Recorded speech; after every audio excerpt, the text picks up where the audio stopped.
A young toddler's life was tragically cut short, as her mother and father stand accused of causing her death under horrifying circumstances. The allegations reveal a grim portrait of neglect not only in the death of little Zaylin Hershey, but also in the appalling living conditions endured by her and her siblings. Welcome to my channel, where detective stories come to life. What makes this case so deeply disturbing is that it could have been entirely prevented. Authorities in Indiana report that 2-year-old Zaylin Hershey died after her parents left her confined in a room where the temperature soared to a deadly 109 degrees Fahrenheit. Cynthia Perez, 21, and Jace Hershey, 23, now face 3 felony counts of neglect, including the most serious charge, neglect of a dependent resulting in death. On the day before Thanksgiving, the Berne Police Department received a 911 call from Jace Hershey urgently requesting assistance. Emergency medics arrived at the Swiss Meadows apartment complex only to be met with a scene that defied belief. Officers entering the main bedroom instantly sensed an oppressive heat that hung heavy in the air. Court documents later detailed what investigators uncovered in that room, a tableau of neglect and filth. Trash littered the floor and the room was in complete disarray,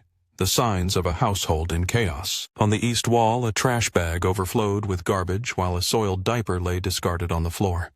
Nearby, an empty pizza box and another trash bag filled with refuse added to the ruin. In the crib, the lifeless body of Zaylin rested on a mattress stained and severely soiled. The floor was strewn with trash, including empty cartons of almond breeze and torn white paper plates painting a grim picture of neglect. Beneath the crib, a blanket and towel lay discarded, neglected like everything else. Against the closet's west wall, a blanket was haphazardly stacked, adding to the clutter. Near the east wall, just south of the crib, what appeared to be feces was visible on the floor, a stark indication of unsanitary conditions. Trash was also found near a space heater inside the closet. Investigators noted Zaylin was wearing a soiled diaper stained with a red mark on the left side of her lower abdomen. Her head bore dark discoloration, evidence of distress. Concern quickly spread among investigators for the safety of other residents in the apartment complex. The Berne Fire Department took immediate action using an infrared thermal device to measure the room's temperature. These readings were meticulously recorded. At 3:57 p.m., EMS personnel used an infrared thermometer to gauge the heat in the room where Zaylin was found, revealing deadly numbers.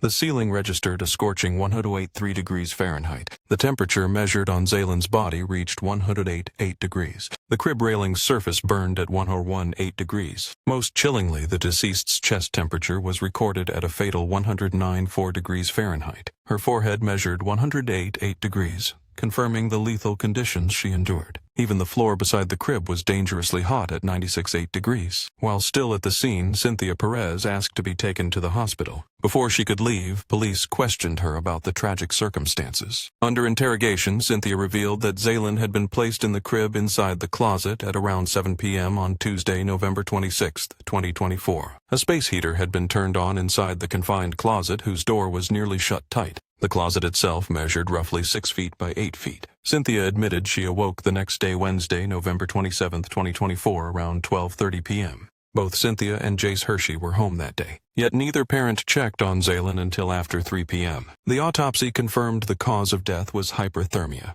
Little Zaylin's body temperature had reached 109.4 degrees Fahrenheit. Cynthia Perez and Jace Hershey now await trial held at Adams County Jail. Serena Townsend, a former prosecutor turned defense attorney, weighed in on the case. She shared her initial reactions to this tragic story. Serena expressed profound disbelief at how a 2-year-old could suffer such a fate confined with a space heater in a closet, acknowledging the range of neglect cases she had seen.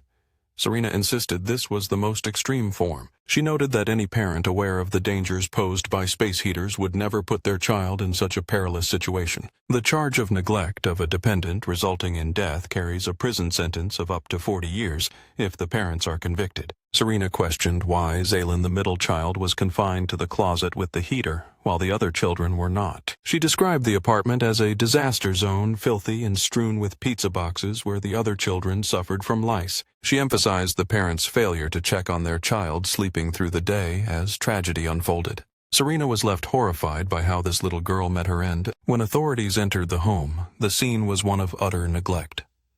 Unlike the other children who were absent from the chaos, this room was a disaster zone. Filth coated every surface.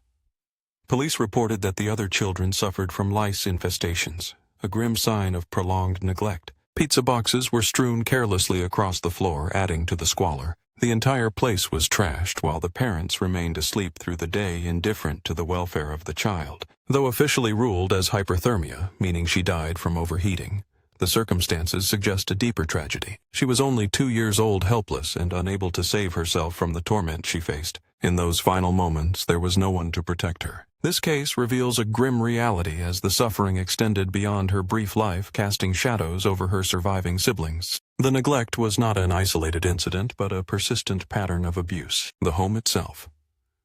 The central scene of this tragedy had fallen into a state of severe neglect over time. The apartment was found covered in filth, feces, scattered about dirty diapers, piled up roaches crawling freely, lice infesting the children's hair, while the parents remained asleep until well past noon, not checking on their child until mid-afternoon, hours after the child had been put to bed the night before. Basic care, feeding, changing, burping was completely absent, even without considering the oppressive heat in which the child was forced to sleep. There was no routine check-in to ensure the child's well-being or stimulation. This neglect extended to the other children as well.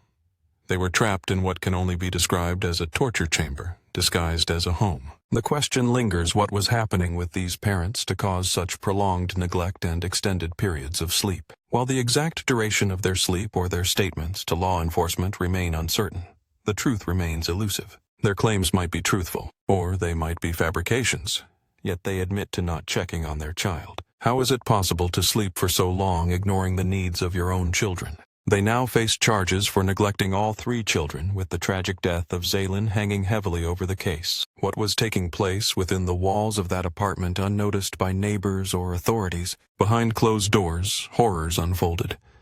Yet the parents remained passive, neglecting their duties for hours on end. Law enforcement will undoubtedly secure a search warrant to comb through the residence, hunting for clues to unravel the dark puzzle. The mother has reportedly spoken to police, providing a timeline that forms the backbone of the investigation. Whether the father has cooperated remains unclear, but the police have a critical task ahead.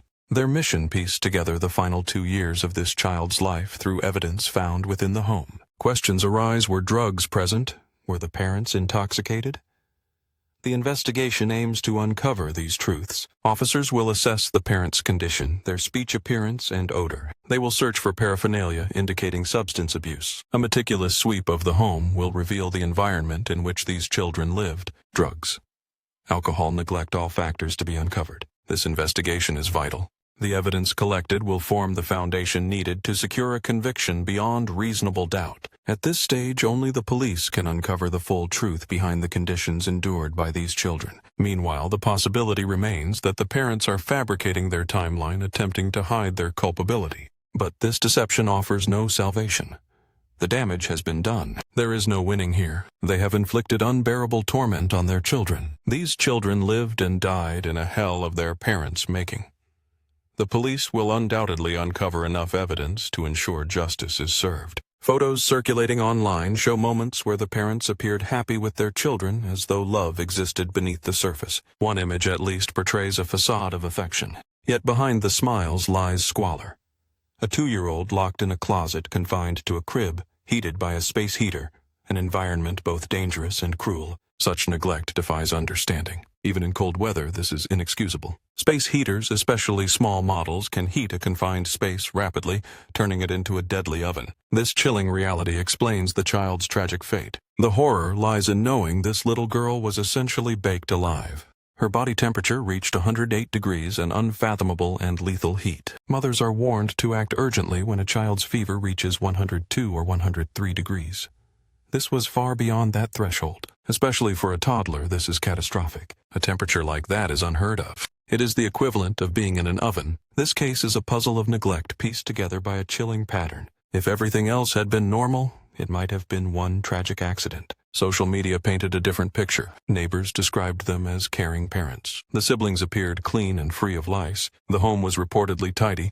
Then came the space heater incident. Cases of parents leaving children in cars are often tragic, but sometimes attributed to momentary exhaustion. Often parents plead sleep deprivation and claim it was a one-time error. They beg for understanding, insisting this is not their usual behavior. Here, however, the evidence exposed from the outset reveals a persistent neglect that placed these children in danger for years.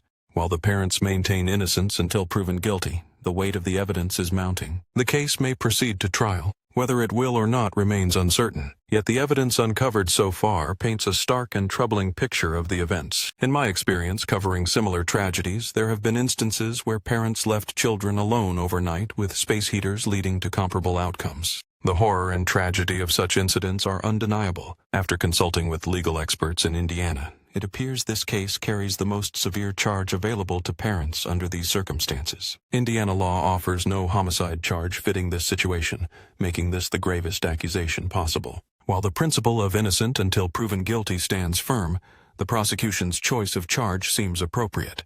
The charge is extreme neglect, a label that appears justified at this stage. The tragedy of young Zaylin's death weighs heavily on all who follow this case. Her loss is a heartbreaking reminder of the consequences of such neglect. Special thanks to Serena Townsend for her insightful contribution today. Behind every clue lies a deeper story, and we're just getting started. Thanks for watching, and don't forget to subscribe for more untold truths.